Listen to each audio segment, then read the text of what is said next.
Il existe un moment terrifiant dans l'expérience humaine, un tournant spécifique et glaçant dont peu de gens parlent, mais que beaucoup ont ressenti. Ce n'est pas le moment où une personne fait une erreur. Ce n'est pas le moment où quelqu'un perd son sang-froid ou agit par peur. C'est quelque chose de bien plus définitif. C'est le moment où vous regardez dans les yeux de quelqu'un que vous pensiez connaître, peut-être un partenaire, un parent ou un ami de longue date, et vous réalisez avec une angoisse profonde qu'il n'y a personne à la maison. Vous ne regardez plus une personne. Vous regardez un vide. Vous fixez un abîme psychologique qui a englouti l'être humain qui existait autrefois, ne laissant derrière lui qu'une coquille mue par des impulsions sombres et anciennes. Il ne s'agit pas d'une figure de style. Nous parlons d'un effondrement catastrophique de la psyché humaine. Pour comprendre cela, nous devons regarder à travers le prisme de la psychologie profonde, en particulier les intuitions de Carl Jung. Imaginez l'esprit humain comme un vaste système solaire. Chez une personne saine, l'ego. La partie de vous qui dit « je », la partie qui prend des décisions et navigue dans la journée, est comme une planète. Il est solide, il est important, mais il n'est pas le centre de l'univers. Il orbite autour d'une étoile beaucoup plus grande et plus brillante. Jung appelait cette étoile le soi. Le soi est la source de votre conscience, de votre moralité, de votre capacité à aimer et de votre connexion à la vérité. Tant que la planète orbite autour de l'étoile, il y a un équilibre, il y a de la lumière, il y a un contrôle sur notre comportement. Mais il y a parmi nous des individus qui ont rompu cette gravité. Par une vie entière d'arrogance débridée, un refus de faire face à leurs propres défauts et une lâcheté profonde et purulente, ils ont fait l'impensable. Leur ego a cessé d'orbiter. Il a gonflé, enflé par un besoin pathologique de contrôle, jusqu'à se convaincre qu'il était l'étoile. Il a essayé de devenir le centre de son propre univers. Mais l'ego n'a jamais été conçu pour supporter un tel poids. Et donc, inévitablement, il s'effondre. Il implose sous la pression de ses propres ténèbres. Il se transforme d'une planète en un trou noir. C'est la naissance de l'ombre dévoreuse. Lorsqu'un narcissique atteint ce stade, il a franchi le point de non-retour. Il ne lutte plus contre son côté sombre. Il s'y est abandonné. Il en a été possédé. Il est devenu un agent de destruction. Si vous écoutez ceci, c'est probablement parce que vous avez ressenti l'attraction de ce trou noir. Vous avez ressenti l'étrange gravité suffocante d'une personne qui semble fonctionner selon des lois de la physique différentes. Quelqu'un qui draine la lumière de chaque pièce où elle entre. Vous devez savoir que vous n'êtes pas fou. Vous n'imaginez pas la froideur. Vous êtes témoin d'une mort spirituelle. Vous êtes confronté à un phénomène qui va au-delà de la simple toxicité. Il s'agit d'une rupture psychique totale. Et il existe 3 signes indéniables, des changements profonds et structurels dans leur psychologie, qui prouvent que cet effondrement s'est produit. Ce ne sont pas seulement des signes avant-coureurs, ce sont les derniers appels de sirène vous indiquant que la personne que vous aimiez a été consumée par l'ombre. Nous allons examiner ces 3 signes ensemble, en profondeur et avec soin, car les reconnaître est le seul moyen de briser le sort et de sauver votre propre vie. Le premier signe définitif que l'ombre a pris pleinement possession est un changement horrible dans leur façon de gérer la douleur. Nous appelons cela l'ascension du cannibale psychique. Pour comprendre cela, nous devons parler d'énergie. Chaque interaction humaine est un échange d'énergie. Quand nous aimons, nous donnons de l'énergie. Quand nous sommes réconfortés, nous en recevons. Même dans une dispute saine, il y a un échange, une friction qui finit par mener à une résolution. Mais le narcissique qui s'est effondré dans l'ombre s'est coupé de la source de toute énergie interne. Parce qu'il a rompu la connexion avec le soi, il n'a pas de générateur interne. Il est mort à l'intérieur, mais il est toujours vivant physiquement. Et son ego gonflé nécessite une quantité massive de carburant pour soutenir ses illusions. Alors, où trouve-t-il ce carburant? Il doit le prendre chez vous. Il devient un parasite de l'âme. Le cannibale psychique ne vous blesse pas seulement parce qu'il est maladroit ou en colère. Il vous blesse parce qu'il a faim.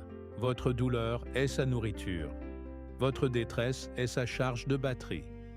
Vous verrez cela se manifester dans un comportement très spécifique et glaçant. C'est le regard sur son visage lorsqu'il a réussi à vous pousser à bout. Repensez à la dernière fois où vous avez été vraiment dévasté par lui. Peut-être que vous pleuriez, trembliez le supplier de comprendre ou essayer désespérément d'expliquer votre version de l'histoire. Dans ce moment de votre plus grande vulnérabilité, regardez sa réaction. Une personne normale, même furieuse, a une limite. Lorsque nous voyons quelqu'un que nous aimons souffrir, notre empathie biologique se met en marche. Nous ressentons une pointe de culpabilité. Nous hésitons, nous reculons, mais le cannibale psychique ne recule pas. En fait, il se penche en avant. Si vous regardez attentivement, vous verrez une micro-expression qui le trahit. C'est un sourire subtil et fugace. C'est un éclaircissement des yeux. C'est un regard de satisfaction tordue. Les analystes jungiens parlent souvent de « joie de duperie » ou de « triomphe du prédateur ». Au moment précis où vous avez l'impression de mourir à l'intérieur, il prend vie. Il boit votre émotion. Il se nourrit du fait qu'il a le pouvoir de vous briser. C'est une réalisation terrifiante, car elle bouleverse tout ce que nous pensons savoir des relations humaines. Nous supposons que le conflit consiste à résoudre un problème. Nous supposons que si nous pouvons simplement nous expliquer assez clairement, il cessera de nous blesser. Mais le cannibale psychique crée un conflit exprès.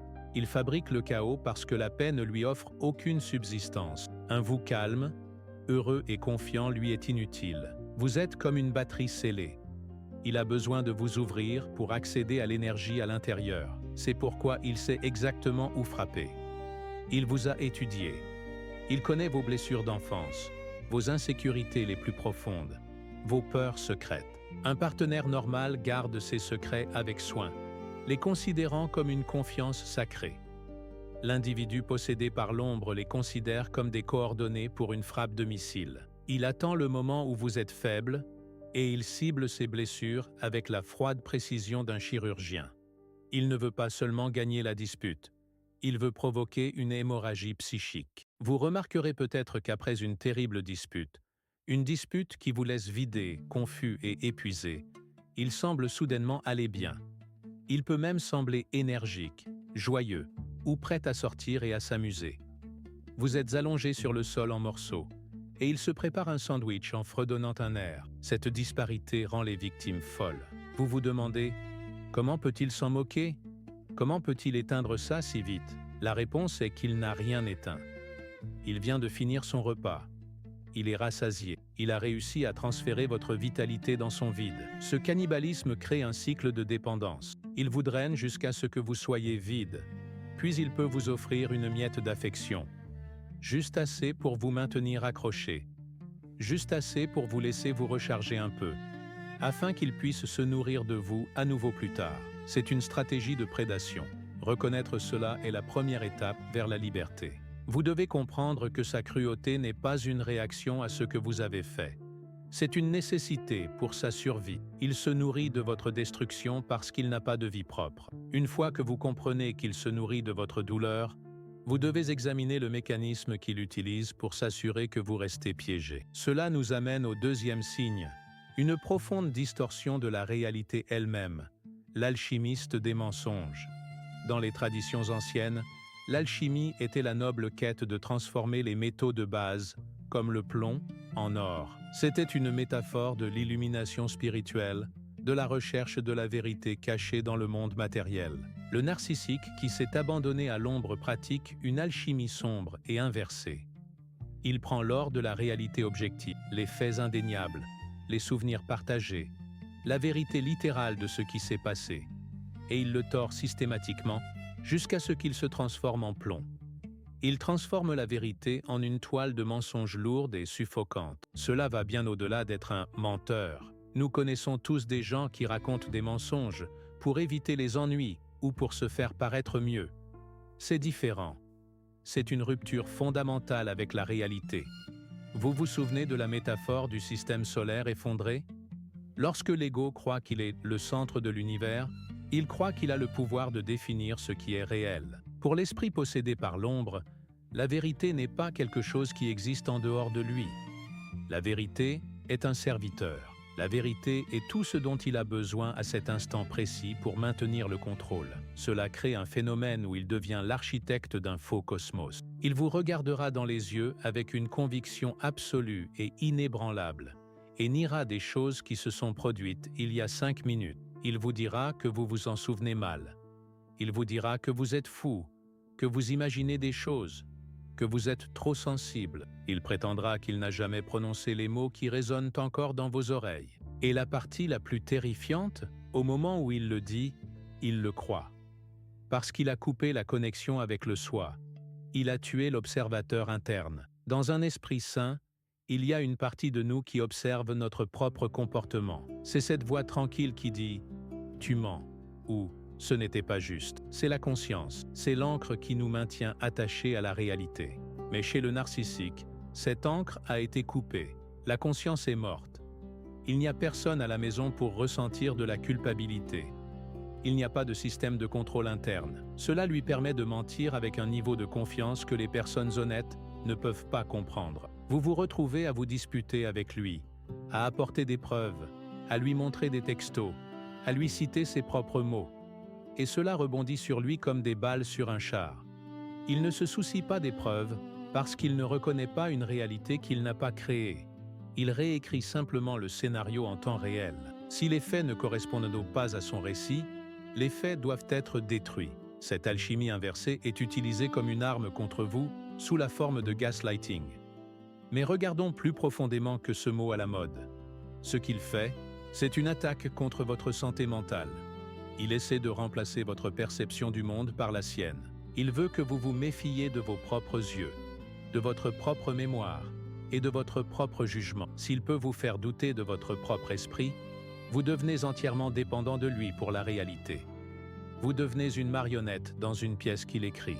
Il joue des archétypes puissants pour vendre cette fausse réalité. Une minute, il est la victime, la pauvre âme incomprise qui a été lésée par tout le monde, surtout vous.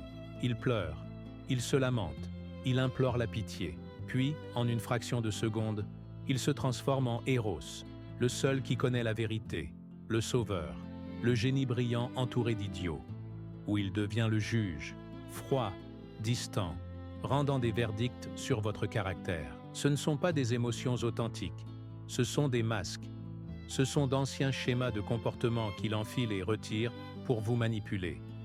Il manipulera également les gens autour de vous. Cela fait partie de son alchimie. Il salit votre nom, chuchote des demi-vérités à vos amis et à votre famille, et brosse un tableau de vous comme étant la personne instable.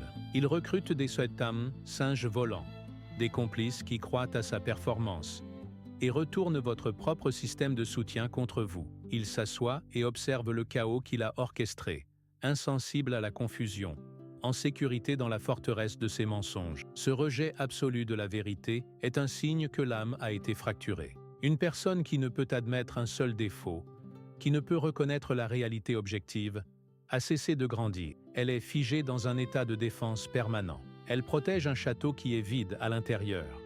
Et elle brûlera le monde entier, y compris vous, juste pour maintenir ce château debout. Mais peut-être que le signe le plus obsédant de l'ombre dévoreuse n'est pas quelque chose qu'il fait, ou quelque chose qu'il dit. C'est quelque chose qu'il est. C'est l'atmosphère qui l'entoure. Cela nous amène au troisième et dernier marqueur, l'aura de négation psychique. Il y a un poids physique chez une personne qui s'est pleinement abandonnée aux ténèbres. C'est une densité que vous pouvez ressentir dans votre corps. Avez-vous déjà pénétré dans une pièce et senti l'air devenir soudainement lourd? Vous êtes-vous déjà assis à côté de quelqu'un et avez-vous senti votre énergie s'épuiser, comme s'il y avait une fuite dans votre âme? Vous vous sentez fatigué, confus, anxieux. Vous pouvez même avoir froid physiquement. Ce n'est pas votre imagination, c'est la zone de nullité. Lorsqu'un être humain devient un trou noir, il crée un champ de gravité de négativité. Parce qu'il est intérieurement vide, et vidé par son refus d'aimer ou de grandir, il devient un vide. La nature a horreur du vide, tout comme la psyché. Il ne se contente pas de rayonner de mauvaises vibrations. Il absorbe et anéantit activement les bonnes. Ce sont des vides ambulants qui nécessitent la force vitale de tout ce qui les entoure, juste pour maintenir leur forme. Vous remarquerez cela plus clairement dans sa réaction à ce que Jung appelait le numineux, le bien, le vrai et le beau. Observez comment il réagit à l'innocence authentique. Observez-le lorsqu'il voit un enfant jouer joyeusement, ou lorsque quelqu'un exprime une foi profonde et sincère, ou lorsqu'une personne accomplit un acte de charité désintéressé. Il ne peut pas le supporter, Il a une réaction viscérale et allergique à la bonté. Vous le verrez ricaner. Vous l'entendrez se moquer. Il trouvera un moyen de saper le moment. « Oh, il fait juste ça pour attirer l'attention », dira-t-il à propos de la personne charitable. « Elle est tellement naïve, elle n'a aucune idée de comment le monde fonctionne », dira-t-il à propos de l'optimiste. Il se moque de l'honneur, il lève les yeux au ciel devant l'amour. Pourquoi ? Parce que la présence de la lumière rend ces ténèbres visibles. Voir quelqu'un d'autre vivre dans la plénitude, dans la vérité et dans l'intégrité est un rappel angoissant de tout ce qu'il a assassiné en lui-même. Il ne peut pas tolérer le reflet. Il doit donc briser le miroir. Il ressent un besoin compulsif et brûlant de ternir tout ce qui brille. Il veut entraîner tout le monde dans la boue avec lui. S'il peut prouver que la personne charitable est en réalité égoïste ou que la personne fidèle est en réalité hypocrite, alors il peut se dire que tout le monde est aussi pourri que lui. Il a besoin que le monde soit un paysage infernal pour ne pas avoir à se sentir seul dans son propre enfer privé. Être en sa présence est physiquement et spirituellement épuisant parce que votre système est constamment attaqué. Votre psyché travaille sans relâche pour maintenir ses propres limites contre son vide dévorant. C'est comme se tenir à côté d'un cœur radioactif. L'exposition vous rend malade. Vous vous retrouvez irritable, cynique et déprimé. Vous commencez à perdre votre propre étincelle. Vous cessez de faire les choses que vous aimez. Vous cessez de rire. Vous commencez lentement à vous fondre dans le fond gris de son monde. C'est leur piège ultime. Ils veulent provoquer votre ombre. Ils veulent vous pousser et vous épuiser jusqu'à ce que vous craquiez. Ils veulent que vous criez, que vous jetiez des choses, que vous prononciez des mots cruels, afin de pouvoir vous pointer du doigt et dire « Regardez, c'est vous le fou, c'est vous l'agresseur, vous êtes aussi mauvais que moi ». Ils utilisent votre réaction pour valider leur propre état de délabrement. Ils veulent coloniser votre âme avec leurs ténèbres. Lorsque vous êtes dans la zone de nullité, les lois normales de la connexion humaine cessent d'exister. L'empathie a disparu, la réciprocité est morte. Vous criez dans un canyon et n'entendez aucun écho. C'est un endroit solitaire, froid et effrayant. Et plus vous y restez longtemps, plus vous risquez de vous perdre entièrement. Vous risquez d'oublier que le soleil existe même. Alors, que faites-vous ? Que faites-vous lorsque vous réalisez que vous avez affaire à un cannibale psychique, un alchimiste du mensonge, un être entouré de l'aura de négation? Que faites-vous lorsque vous réalisez que la personne qui se tient devant vous s'est effondrée dans l'ombre dévoreuse? La première chose que vous devez faire est d'accepter le deuil de la vérité. Vous devez réaliser que la personne que vous recherchez, l'être humain, rationnel, aimant et conscient que vous pensiez qu'il était, a disparu. Ou peut-être n'a-t-il jamais existé du tout. L'ego s'est effondré. L'ombre a pris le trône. Et vous ne pouvez pas le ramener à la santé par votre amour. C'est la pilule la plus difficile à avaler. Nous voulons croire que notre amour est assez puissant pour sauver n'importe qui. Nous voulons croire que si nous essayons plus fort, si nous sommes juste plus patients, plus compréhensifs, nous pouvons le retirer du bord. Mais vous ne pouvez pas sauver quelqu'un qui a choisi l'abîme. Vous ne pouvez pas raisonner avec un trou noir. Vous ne pouvez pas allumer un feu dans le vide. Son salut exigerait qu'il affronte toute une vie de ténèbres accumulées, qu'il ressente le poids écrasant de toute la douleur qu'il a causée. Et ces mécanismes de défense sont conçus spécifiquement pour empêcher que cela ne se produise. La seule réponse, le seul antidote à l'ombre dévoreuse, est un concept que Jung appelait l'individuation. C'est le processus de devenir un soi entier, séparé et distinct. Vous devez cesser de le regarder et commencer à vous regarder entièrement vous-même. Vous devez reprendre toute l'énergie que vous avez déversée dans son vide et la transformer en votre propre âme. Vous devez vous poser des questions difficiles. Quelle partie de moi me maintient dans cette orbite? Quelle blessure dans mon propre passé me donne l'impression que je mérite d'être la nourriture d'un prédateur? Quelle partie non guérie de moi essaie de se réchauffer à un feu qui brûle, mais ne donne aucune chaleur? Vous devez retirer vos projections. Vous devez cesser de le voir comme une figure d'autorité puissante ou un enfant blessé qui a besoin d'être sauvé, et le voir simplement comme une tragédie dont vous n'êtes pas responsable.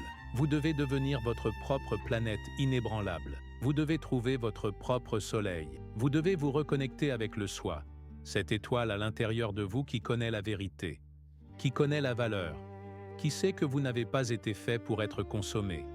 Vous devez construire votre propre gravité si forte qu'aucun trou noir ne puisse vous faire dévier de votre trajectoire. Cela signifie établir des limites qui sont faites de fer. Cela signifie refuser de s'engager dans leur chaos fabriqué. Cela signifie refuser de vous défendre contre leurs accusations insensées, parce que vous savez qui vous êtes. Cela signifie affamer le vampire. Lorsque vous cessez de réagir, lorsque vous cessez de lui donner votre douleur, il se mettra en colère, puis finira par partir à la recherche d'une cible plus facile.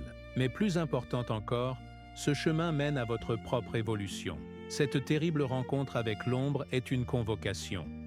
C'est un signal d'alarme des profondeurs de votre propre vie. Elle vous force à grandir, à devenir plus fort, plus sage et plus intégré que vous ne l'auriez jamais été sans ce défi. Vous avez regardé dans l'abîme et vous avez survécu. Maintenant, vous devez choisir de marcher vers la lumière. En vous éloignant, en refusant de jouer à leur jeu, vous coupez le circuit. Vous préservez votre propre lumière. L'ombre l'a peut-être dévorée, mais elle n'a pas à vous dévorer.